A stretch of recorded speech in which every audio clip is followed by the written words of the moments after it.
بسم اللہ الرحمن الرحیم یوٹیوب چینل انٹرسٹنگ سٹوری کے معزز ناظرین کو السلام علیکم ورحمۃ اللہ وبرکاتہ۔ معزز ناظرین، اگر آپ ہمارے چینل پر نئے ہیں تو ہمارے چینل انٹرسٹنگ سٹوری کو سبسکرائب کر لیں اور ویڈیو کو لائک کر لیں اور اس ویڈیو کو اپنے دوستوں سے لازمی شیئر کیجیے اور فیڈ بیک کے طور پر کمنٹس باکس میں اپنی رائے کا اظہار ضرور کیجیے۔ تو لیجئے اب بغیر کسی تاخیر کے چلتے ہیں اپنی ویڈیو کی جانب۔ اخلاق حسین شاہ کے مشہور گنڈے دلاور کے قتل کے بعد کبیر دادا نے ایک اعلان کیا تھا کہ کبھی مجھے کوئی گنڈا جہاں نظر نہ آئے۔ اخلاق حسین شاہ اسی سلسلے میں شہاب الدین سے ملنے آیا۔ شہاب الدین نے کبیر دادا کو بلایا اور جب تناوش کے بارے میں شہاب الدین کو پتہ چلا تو کہنے لگا، دادا مجھے کب موقع ملے گا؟ دادا نے جواب میں کہا، یہ تو بعد کی باتیں ہیں، اب پہلے اخلاق حسین شاہ کی مسئلے کے اوپر بات کریں، کیا کرنا چاہیے، اس بارے میں آپ نے کیا سوچا ہے؟ تو یہ کچھ جہاں سے بات شروع ہوگی اور آج آپ کو لے جائیں گے تناوش اور خاور شیخ کی تنہائی بری سہاگ رات کی طرف۔ ہمارے ساتھ رہیے گا، چلتے ہیں اپنے ٹاپک کی طرف۔ اچھا، وہ بات کا مسئلہ ہے، فی الحال یہ بتائیں اخلاق حسین شاہ کے مسئلے کے بارے میں کیا سوچا ہے؟ میرا تو مشورہ ہے جانے دیں اس کے گنڈوں کو، یعنی تناوش شیخوں۔ اس محلے میں سے کون سا کسی نے آپ سے آ کر شکایت کرنی ہے؟ کبیر دادا نے بے سادگی سے کہا، وہ تناوش کا محلہ ہے۔ یہ کہتے کہ اسے احساس ہوا کہ وہ کچھ غلط کہہ گیا ہے، فوراً وضاحت کرتے ہوئے بولا، میرا مطلب ہے جب تک وہ میرے پاس موجود ہے یہ کہہ تو سکتی ہے کہ میرا اعلان بس ہوائی فیر ہی تھا۔ یہ تناوش کون ہے؟ شہاب الدین نے معنی خیز لہجے میں مسکرایا۔ کبیر دادا جان چھڑانے والے انداز میں بولا، میری بیوی سمجھ لو۔ ویسے بیوی اور رکھیل میں فرق کیا ہوتا ہے؟ شہاب الدین نے اسے چھیڑنا جاری رکھنا چاہا۔ یار چھوڑو اس موضوع کو، کبیر نے بیزاری کا اظہار کیا۔ ایسے بہت سارے سوالات کا سامنا کرنا تو باقی ہے کبیر دادا، ابھی سے چین بول گئی ہے آپ کی، مجھے چلنا چاہیے۔ کبیر دادا کیسانی ہنسی ہونٹوں پر بکھیرتا ہوا کھڑا ہو گیا۔ کب تک بھاگو گے؟ شہاب کھلکھلا کر ہنستے ہوئے اس کے ہمراہ اٹھ گیا تھا۔ کبیر دادا کو بہر آتا دیکھ کر ڈرائیور نے جلدی سے گاڑی سٹارٹ کی اور اس کے قریب لے آیا۔ شہاب سے الوداعی مصافحہ کر کے اس نے عقبی نشست سنبھال لی تھی۔ گھر چلو، ڈرائیور کے پوچھنے سے پہلے ہی اس نے بتا دیا تھا۔ 8:30 ہو گئے تھے اور 10 بجے اس نے تناوش کو لینے جانا تھا۔ گھر پہنچتے ہی محافظوں کو چند منٹ میں تیار ہو جانے کا حکم سنا کر وہ اپنی خوابگاہ میں گھس گیا۔ ویسے دادا کل سے کچھ عجیب سی حرکتیں نہیں کر رہے؟ کبیر دادا کے نظروں سے اوجل ہوتے ہی اس کے ذاتی محافظ رخسار نے تبصرہ کیا۔ بخش نے تائیدی انداز میں کہا، کہہ تو صحیح رہے ہو۔ امتیاز اور باقر نے بھی اس بات میں سر ہلا دیا تھا۔ باقر نے خیال ظاہر کیا، ویسے لڑکی بہت خوبصورت ہے جس کی وجہ سے بہت سے رہا نہیں جا رہا۔ امتیاز بولا، کئی خوبصورت لڑکیاں کبیر دادا کی زندگی میں آ چکی ہیں، ہاں مگر اس لڑکی میں کوئی نئی بات ضرور ہے۔ باقر نے اپنی بات پر قائم تھا۔ رخسار نے کہکا لگا کر کہا، نئی بات یہ ہے کہ نئی نکور ہے۔ بخش نے کہا، دلاور شیخ کو قتل نہیں کرنا چاہیے تھا، وہ اخلاق حسین شاہ کا خاص آدمی تھا، اور ابھی دیکھا تھا کتنے غصے سے وہ شہاب صاحب کی کوٹھی سے رخصت ہو کر گیا تھا۔ امتیاز نے لقمہ دیا، تمہاری بھی بے عزتی کر دی نا، مجھے علم ہوتا تو کبھی بھی مسافے کے لیے ہاتھ نہ بڑھاتا۔ بہرحال اس بارے کبیر دادا کے سامنے منہ کھولنے کی ضرورت نہیں ہے۔ باقر انصاف بہتر تو یہی ہے کہ کبیر دادا کو معلوم ہونا چاہیے کہ ان کی وجہ سے ان کے محافظ کی کتنی بے عزتی ہو گئی ہے۔ بخش نے کہا، چھوڑو یار، سانڈوں کی لڑائی میں فصل ہی اجڑتی ہے۔ باقر نے کہا، یہ تو خیر غلط بات ہے، اخلاق حسین شاہ ہمارے لیے سانڈ ہو سکتا ہے۔ کبیر دادا کے سامنے اس کی حیثیت بکری سے زیادہ نہیں ہے۔ امتیاز پوچھنے لگا ویسے اب اس لڑکی کی جہاں کیا حیثیت ہوگی؟ کیا اس کے احکامات کی بھی پابندی کرنا پڑے گی؟ اس کی مدت قیام 2-3 دن سے زیادہ نہیں ہوگی۔ بخش نے کہا لگایا، اور اتنے دنوں میں غریب کو خوابگاہ سے نکلنے کا موقع نہیں ملے گا، احکامات خاک دے گی۔ اس کی بات سن کر باقی بھی کھلکھلا کر ہنس پڑے تھے۔ اسی وقت کبیر دادا اندر سے برآمد ہوا۔ سیاہ رنگ کی 3 پیس سوٹ نے اس کی وجاہت میں اضافہ کر دیا تھا۔ امتیاز دبے لہجے میں بولا، آج تو دادا نے بڑی چمک نکالی ہوئی ہے۔ دلہا جو ہوا، بخش نے سر جھکاتے ہوئے دانت نکالے۔ کبیر دادا ان کی باتوں سے بے خبر آگے والی کار میں بیٹھ گیا۔ اس کے بیٹھتے ہی ڈرائیور نے کار آگے بڑھا دی۔ وہ اپنے محافظوں سے زیادہ بے تکلف نہیں تھا، یوں بھی یہ کم گوئی اس کی فطرت تھی۔ کوٹھی سے نکلتے نکلتے 9:45 ہو چکے تھے۔ 10:15 بجے کے قریب وہ تناوش کے گھر کے سامنے رک رہے تھے۔ کبیر دادا کے کار سے باہر نکلتے ہی بخش اور امتیاز اس کے پیچھے پیچھے چلنے لگے۔ دروازہ بند تھا۔ کبیر دادا نے بخش کو دستک دینے کا اشارہ کیا۔ دروازہ کٹکھٹانے کے چند لمحوں بعد ہی اندر سے سہمی ہوئی آواز میں پوچھا گیا، کون؟ بخش نے فوراً جواب دیا، خالہ، ہم دلہن کو لینے آئے ہیں۔ ایک دم دروازہ کھول کر بشرا نے باہر جھانکا، دلہن؟ اس کے لہجے میں حد درجہ حیرانی تھی۔ سٹریٹ لائٹ کی روشنی میں کبیر دادا کو دیکھتے ہی وہ اکلاتے ہوئے بولی، تناوش بیٹی کو تو کافی دیر ہو چکی ہے، لے گئے ہیں؟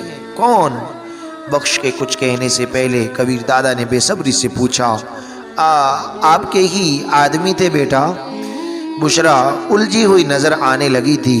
لمحہ بھر اسے کھوجتی ہوئی نظروں سے دیکھنے کے بعد کبیر دادا سمجھنے والے انداز میں سر ہلاتے ہوئے بولے، اوہو، سمجھ گیا، میں کسی کام سے گیا تھا، شاید میرے آدمی لے گئے ہوں۔ بشرا نے سکون بھرا سانس لیا، میں تو ڈر ہی گئی تھی بیٹا، پریشان ہونے کی ضرورت نہیں، کچھ نہیں ہوگا۔ وہ بشرا کو تسلی دیتا ہوا بولا، اب آرام کریں، ہم چلتے ہیں۔ یہ کہہ کر وہ تیز قدموں سے چلتا ہوا اپنی کار کے قریب پہنچا۔ اس کے چہرے پر چھایا غیظ و غضب دیکھ کر بخش پارٹی کے دل دھڑکنے لگے تھے۔ پہلی مرتبہ انہیں کبیر دادا کے چہرے پر اتنا غصہ نظر آیا تھا۔ وہ بڑے بڑے مسائل اور نقصان کو ذرا بھر اہمیت نہیں دیا کرتا تھا، آج کسی اور ہی جنون میں نظر آ رہا تھا۔ شہاب علی خان کے گھر سے نکلتے ہی اخلاق حسین موبائل فون نکال کر کسی کا نمبر ڈائل کرنے لگا۔ ڈرائیور کو اس نے گھر جانے کا بتا دیا تھا، پہلی ہی گھنٹی پر کال ریسیو کر لی گئی تھی۔ مؤدبانہ لہجے میں پوچھا گیا، جی شاہ صاحب، خاور کبیر اس وقت شہاب علی خان کے پاس بیٹھا ہے، تم اس لڑکی کو لانے کے لیے کسی کو اس کے گھر بھیج دو۔ خاور نے حیرانی سے پوچھا، مگر کسی دوسرے کے ساتھ وہ کیسے آئے گی؟ میری اطلاع کے مطابق کبیر نے 10 بجے اپنے آدمی وہاں بھیجنے ہیں، اور وہ لڑکی کبیر خان کے تمام آدمیوں کو نہیں پہچانتی ہوگی۔ تم کسی کو بھی وہاں بھیج دو، اسے کیا معلوم وہ آدمی کس کے ہیں۔ ٹھیک ہے شاہ جی، میں خود تو اس وقت کہیں بیر ہوں، اپنے آدمیوں کو بتا دیتا ہوں، وہ اسے لے آئیں گے۔ کیا اسے آپ کے پاس بھیجنا ہے؟ اخلاق حسین انسا بابی تو وہ تمہاری بننے والی تھی، یقیناً مجھ سے زیادہ تمہارا حق بنتا ہے۔ کبیر دادا پھڈا تو ڈلے گا؟ خاور کے لہجے میں تشویش تھی۔ کبیر نے کون سا سچ مچ کا نکاح پڑھایا ہے کہ پھڈا ڈالے گا؟ کبیر جیسے آدمیوں کے لیے ایسی لڑکیوں کی اہمیت رکھیل سے بڑھ کر نہیں ہوتی۔ یوں بھی جو جنس وافر مقدار میں دستیاب ہو وہ اپنی قدر کھو بیٹھتی ہے، اور کبیر جیسے آدمیوں کو لڑکیوں کی کیا کمی؟ تو کمی ہمیں لڑکیوں کی کون سی کمی ہے؟ ہم کیوں ایک لڑکی کے لیے کبیر دادا سے دشمنی کو بڑھاوا دیں؟ ہم دشمنی نہیں بڑھا رہے، کبیر دادا کو باور کرا رہے ہیں کہ ہم نے بھی چوڑیاں نہیں پہنی۔ دوسرا، یہ لوٹی پوٹی لڑکی جب گھر جا کر اپنی بربادی کی داستان سنائے گی اور وہ داستان اس محلے میں پھیلے گی تو خود بخود اس محلے کے لوگوں کو میری اہمیت معلوم ہو جائے گی۔ خاور شیخ نے تحسین آمیز لہجے میں پوچھا، گویا آپ ایک تیر سے دو شکار کرنا چاہتے ہیں؟ اخلاق حسین نے فقریہ لہجے میں کہا، ایک اچھے شکاری کو تیر ضائع نہیں کرنے چاہیے۔ شاہ جی، آپ کی بات تو ٹھیک ہے، مگر کبیر دادا سے کوئی بعید نہیں کہ اس لڑکی کے لیے کوئی الٹا سیدھا قدم اٹھا لے۔ خاور شیخ کے لہجے میں تشویش کا عنصر نمایاں تھا۔ کبیر کو میں اچھی طرح جانتا ہوں، وہ کبھی کچے پر پاؤں نہیں رکھے گا۔ ایک لڑکی کے لیے وہ کسی صورت مجھ سے دشمنی مول نہیں لے گا۔ ٹھیک ہے شاہ جی، جو آپ کی مرضی۔ کہاں جانا ہے دادا؟ ڈرائیور کے ساتھ بیٹھے اس کے سیکرٹری نے سہمے ہوئے لہجے میں پوچھا۔ اخلاق حسین کی کوٹھی پر چلو۔ کبیر دادا نے اپنے لہجے کو نارمل رکھنے کی کوشش کی، جس میں اسے بالکل ہی ناکامی ہوئی تھی۔ جی دادا، عظیم نے کہا۔ ڈرائیور نے گاڑی آگے بڑھا دی۔ اخلاق حسین کے وسیع و عریض کوٹھی تک انہیں 20 منٹ لگے تھے۔ اس دوران کبیر دادا بے صبری سے پہلو بدلتا ہوا بار بار گاڑی کو دیکھتا رہا۔ ڈرائیور اس کا مزاج آشنا تھا، اس لیے اس نے حد الوسع تیز رفتاری کا مظاہرہ کیا تھا۔ چوکیدار نے باہر نکل کر اس کی کار کو دیکھا۔ وہ کبیر دادا کو اچھی طرح پہچانتا تھا، لیکن اس کے باوجود وہ دروازہ کھولنے کی طرف نہیں بڑھا تھا۔ البتہ کبیر دادا کو دیکھ کر اس کے چہرے پر خوف کے اثرات ضرور نمودار ہو گئے تھے۔ اسے خاموش کھڑا دیکھ کر ڈرائیور نے کہا، دروازہ کھولو۔ وہ اکلاتے ہوئے بولا، شاہ صاحب نے کسی کے لیے بھی دروازہ کھولنے سے منع کیا ہوا ہے۔ میں کوئی نہیں ہوں۔ ڈرائیور سے پہلے کبیر دادا نے دبنگ لہجے میں کہا۔ اس کا عام لہجہ بھی مخالف کا پتا پانی کر دیتا تھا۔ اس کے غصے کا اظہار کرنے پر چوکیدار تھر تھر کانپنے لگا۔ دروازہ کھولا تو نوکری چلی جائے گی۔ نوکری بچانا ہے یا زندگی؟ کبیر دادا کی بات ایسی نہیں تھی کہ چوکیدار مزید بحث کر سکتا۔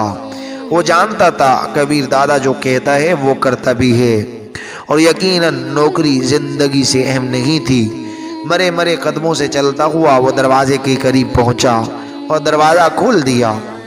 دروازہ کھلتے ہی ڈرائیور کار اندر لے گیا۔ سیمنٹ کے پختہ رستے کے اختتام پر جو ہی ڈرائیور نے کار روکی، کبیر دادا باہر نکلا اور اندرونی عمارت کی طرف بڑھ گیا۔ اسی وقت اس کے چاروں محافظ بھی گاڑی سے باہر نکل کر اس کے پیچھے ہو لیے تھے۔ کبیر دادا کی رفتار دیکھتے ہوئے انہیں بھاگنا پڑ گیا تھا۔ ڈرائنگ روم میں گھستے ہی انہیں اخلاق حسین کی خوابگاہ کے سامنے 2 محافظ کھڑے نظر آئے۔ کبیر دادا کو دیکھتے ہی وہ چکنے، اگلے ہی لمحے انہوں نے جیبوں سے خوفناک شکل والے پستول نکال کر ہاتھوں میں پکڑ لیے تھے۔ ان کے پستولوں کی پرواہ کیے بغیر کبیر دادا ان کی طرف بڑھتا گیا۔ کبیر دادا خالی ہاتھ تھا اور وہ دونوں مسلح، مگر اس کے باوجود ان کے چہروں پر چھایا خوف نمایاں نظر آ رہا تھا۔ کبیر دادا شاہ صاحب آرام کر رہے ہیں، اور ایک محافظ اسے روکنے کی دھمکی دینے کی بجائے وضاحت پیش کرنے لگا تھا۔ لیکن اس کی بات مکمل ہونے سے پہلے کبیر دادا کا ہاتھ گھوما۔ کنپٹی پر لگنے والے ہتھوڑے نما مکے سے وہ اچل کر خوابگاہ کے دروازے سے ٹکرایا اور ہاتھ پاؤں ڈھیلے چھوڑ دیے۔ تم بھی آرام کرو، اطمینان بھرے انداز میں کہتے ہوئے اس نے دوسرے محافظ کی طرف دیکھا۔ وہ فوراً ہاتھ سر سے بلند کرتے ہوئے پیچھے ہٹ گیا۔ دروازے پر دستک دینے کی بجائے کبیر دادا نے زوردار لات رسید کی۔ دروازہ کافی مضبوط تھا، اس لیے صرف کھڑکھڑا کر رہ گیا تھا۔ کبیر دادا نے ایک طرف ہوتے ہوئے اپنے محافظوں کو اشارہ کیا۔ امتیاز اور بخش دوڑتے ہوئے دروازے کے قریب پہنچے اور اپنے کندھوں کی ضرب سے دروازے کا لاک توڑ دیا۔ کبیر دادا فوراً اندر گھسا۔ اخلاق حسین صوفے پر بیٹھا تھا۔ سامنے پڑی شیشے کی میز پر آدھی بری بوتل دری تھی، نفیس گلاس ہاتھ میں تھامے وہ سنہری سیال کی ہلکی ہلکی چسکیاں لے رہا تھا۔ دروازہ کھلنے کی اس نے مطلق پرواہ نہیں کی تھی۔ لڑکی کہاں ہے؟ کبیر دادا کسی تمہید کے بغیر براہ راست مقصد کی گفتگو پر آ گیا تھا۔ اخلاق حسین نے طنزیہ لہجے میں پوچھا، لڑکی یا تمہاری دلہن؟ جو سمجھو، مگر وہ کہاں ہے؟ اخلاق حسین منہ بناتے ہوئے بولا، تمہاری بیوی کے بارے مجھے کیا معلوم؟ یہ الفاظ اس کے ہونٹوں پر تھے کہ بجلی چمکنے کی طرح کبیر دادا اپنی جگہ پر اچھلا۔ اس کے پاؤں کی بھرپور ٹھوکر اخلاق حسین کی چھاتی پر لگی اور وہ صوفے سمیت پیچھے کو الٹ گیا۔ اگلے ہی لمحے اس کے گریبان سے پکڑتے ہوئے کبیر دادا نے اوپر اٹھا لیا تھا۔ شاید تمہیں بھول گیا ہے کہ کسے مخاطب ہو کبیر دادا، اس کا نتیجہ تمہیں بھگتنا پڑے گا۔ اخلاق حسین کے گلے خرخراتی ہوئی آواز نکلی، اگر تم زندہ بچ گئے تو؟ کبیر دادا نے اسے زمین پر پٹکتے ہوئے جیب سے پستول نکالا، تم اپنے آواز کھو چکے ہو ایک لڑکی کے لیے، تم میرے ساتھ یہ سلوک کر رہے ہو۔ اخلاق حسین کے لہجے میں پہلی بار خوف جھلکا تھا۔ میرے 3 تک گننے سے پہلے تم اس کے بارے زبان کھول کر اپنی زندگی کو طول دے سکتے ہو۔ 1 اس کی بات کا جواب دیے بغیر کبیر دادا نے دھمکی دیتے ہوئے گنتی شروع کر دی تھی۔ اس کے 3 کہنے سے پہلے اخلاق حسین جلدی سے بولا، وہ خاور شیخ کے پاس ہے، کہاں رہتا ہے وہ؟ کبیر دادا نے میان کی انداز میں اگلا سوال پوچھا۔ اخلاق حسین سرعت سے اس کا پتہ دہرانے لگا۔ کبیر دادا کی آنکھوں سے ہوادیاں دیوانگی نے اسے ڈرا دیا تھا۔ دعا کرنا خاور شیخ نے اسے کچھ نہ کہا ہو اور صرف اسی صورت میں تم زندہ رہ پاؤ گے۔ یہ کہتے ہی کبیر دادا لمبے لمبے ڈگ برتا وہاں سے باہر نکل آیا۔ اس کے محافظ اخلاق حسین کی خوابگاہ کے دروازے ہی پر رک گئے تھے، لیکن اندر داخل نہ ہونے کے باوجود انہوں نے سارا منظر دیکھ لیا تھا۔ کار میں بیٹھتے ہی اس نے ڈرائیور کو خاور شیخ کی کوٹھی کا پتہ بتا دیا اور ڈرائیور نے سر ہلاتے ہوئے کار آگے بڑھا دی۔ خاور شیخ اخلاق حسین کا دستے راست اور دلاور شیخ کا بڑا بھائی تھا۔ یقیناً تناوش کو اغوا کرنا اپنے بھائی کی موت کا بدلہ لینے کے لیے تھا۔ عظیم خاور شیخ کے متعلق تم کیا جانتے ہو؟ اس نے ڈرائیور کے ساتھ بیٹھے اپنے ذاتی سیکرٹری سے پوچھا۔ ایسے معاملات میں وہ بہت باخبر رہتا ہے۔ خاور شیخ دلاور شیخ کا بھائی ہے اور اخلاق حسین شاہ کا خاص بندہ ہے۔ دونوں بھائی اخلاق حسین کے لیے کام کرتے ہیں۔ ان کا والد عبداللہ شیخ ایک شریف آدمی ہے اور اپنے دونوں بیٹوں کی حرکتوں کو دیکھتے ہوئے اس نے انہیں گھر سے نکال دیا ہے۔ ان کی 3 بہنیں ہیں، 2 کی شادی ہو چکی ہے اور ایک یونیورسٹی میں جاتی ہے۔ تینوں بہنیں بھی نہایت شریف اور گھریلو لڑکیاں ہیں۔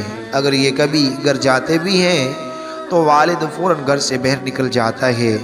اسے ان کی صورت دیکھنا بھی گوارا نہیں ہے۔ ماں اور بہنیں البتہ دل کے ہاتھوں مجبور ہو کر ان سے رشتہ رکھے ہوئے ہیں۔ خاور شیخ لڑائی بڑائی کا کافی ماہر ہے، نہایت ہی چالاک اور خطرناک شخص ہے۔ اخلاق حسین شاہ کے سارے غیر قانونی دندوں کا نگران یہی ہے۔ کر کے کبیر دادا نے گہرا سانس خارج کیا اور کلائی پر بندھی سنہری ڈائل کی گھڑی پر نگاہ دوڑانے لگا۔ اس کی بے چینی ڈرائیور کی نظروں سے بھی اوجھل نہیں تھی۔ وہ حد الوسع کار کو اڑائے جا رہا تھا۔ تیز ڈرائیونگ کرتے ہوئے وہ 15 منٹ میں خاور شیخ کی کوٹھی کے سامنے پہنچ چکے تھے۔ کار کے ہارن پر چوکیدار ذیلی کھڑکی کھول کر باہر نکلا۔ اس نے کندھے سے رائفل لٹکائی ہوئی تھی۔ اسے تعارف کرا کر دروازہ کھلوانے کا تکلف کیے بغیر کبیر دادا نیچے اترا۔ وہ پہلی مرتبہ وہاں آیا تھا۔ چوکیدار اسے پہچانتا نہیں تھا، لیکن اس کی قیمتی کار دیکھ کر چوکیدار کے لیے اس کی اہمیت کا اندازہ لگانا مشکل نہیں تھا۔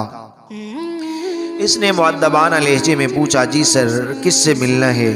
سوال و جواب میں خود کو الجھائے بغیر کبیر دادا کا ہاتھ گھوما۔ کنپٹی پر لگنے والا ہتھوڑا نما مکہ چوکیدار کو استفسار کی دنیا سے بہت دور لے جا چکا تھا۔ کبیر دادا اس کا انجام دیکھنے کے لیے رکا نہیں تھا، یا پھر اسے اپنے مکے کی طاقت پر مکمل بھروسہ تھا۔ دروازے میں داخل ہوتے ہی اس نے جیب سے خوفناک شکل کا سلنسر لگا پستول نکال کر ہاتھ میں تھام لیا تھا۔ کوٹھی کا سین عبور کر کے وہ اندرونی عمارت میں داخل ہوا۔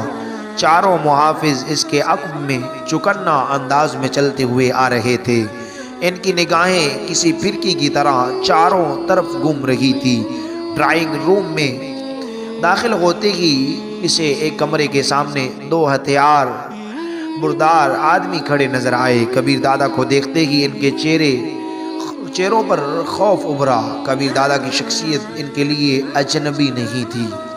خوف زدہ ہونے کے باوجود انہوں نے کندھوں سے لٹکائے ہتھیار ہاتھ میں تھام کر سیدھے کرنا چاہے، لیکن انہیں کافی دیر ہو چکی تھی۔ یوں بھی کبیر دادا ان کی گدڑ ببکیاں سننے کے موڈ میں نہیں تھا۔ تناوش کا کسی دوسرے مرد کے ساتھ بند کمرے میں ہونا اس کے سینے میں عجیب قسم کی آگ کو بھڑکائے جا رہا تھا، ایک ایسی آگ جو ہر چیز کو خس و خاش کی طرح جلانے پر تلی تھی۔ ایک لمحہ ضائع کیے بغیر اس کے ہاتھوں میں موجود پستول نے مسلسل 3-4 دفعہ آگ اگلی اور خاور شیخ کے دونوں محافظ اپنی چھاتیوں میں سرخ روشدان کھولے نیچے گر کر تڑپنے لگے۔ دروازے کے قریب پہنچتے ہی کبیر دادا نے زوردار لاٹ رسید کی۔ دروازے کی کنڈی ٹوٹ کر دونوں پٹ کھل گئے تھے۔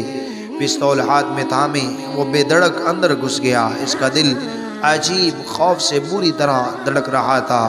چاروں محافظ بھی اس کے پیچھے اندر گھستے چلے گئے۔ ناظرین، یہ ناول ابھی تک جاری ہے۔ آئی ہوپ، میں امید کرتا ہوں کہ آپ کو یہ بہت زیادہ پسند آیا ہوگا۔ یہ ایپی کافی لینتھی ہو گیا، اس لیے اب آگے آپ دیکھیں گے کہ تناوش اور خاور شیخ کس حالت میں ہوں گے اور کبیر دادا ان کے ساتھ کیا سلوک کرے گا۔ آپ سوچ رہے ہوں گے کہ ظاہری بات ہے کہ خاور کا بچنا تو بہت مشکل ہے، اس کے بعد تناوش کی زندگی کیسے ہوگی، کیا ہوگا تناوش کے ساتھ، یہ سب دیکھنے کے لیے ہمارا ویٹ کیجیے گا۔ آئی ہوپ، میں امید کرتا ہوں کہ آپ کو یہ بہت زیادہ پسند آیا ہوگا۔ اگر آپ چاہتے ہیں نیکسٹ ایپی جلد اپلوڈ کیا جائے تو پلیز اگر نیو ہے تو ہمارے چینل کو سبسکرائب کر لیجئے، ویڈیو کو لائک اور شیئر کیجئے۔ کمنٹس باکس میں اپنی رائے کا اظہار یعنی تبصرہ ضرور کریں کہ آپ کو کیا پسند آیا، کیا اچھا لگا، کیا برا لگا۔ اب ہمیں اجازت دیجیے نیکسٹ ایپیسوڈ تک۔ اللہ حافظ۔ آپ کا اپنا چینل انٹرسٹنگ سٹوری۔ جزاکم اللہ خیر۔